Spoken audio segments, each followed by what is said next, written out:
Well, high tech for coal miners a few generations ago to prevent them from being poisoned in the mine was a canary in a cage. High tech. If a canary died, they better get out of that coal mine quickly.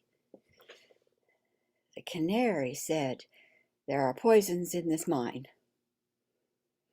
The canary did not have the script for action. So if the coal miners wanted to live, they took action. So, point of the story, in today's world, we have many canaries, truth tellers, whistleblowers, telling us about the danger, the entrapment, the problems.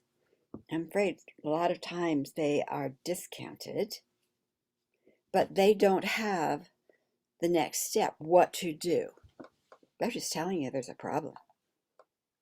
And then you look around and see who has solutions, action steps.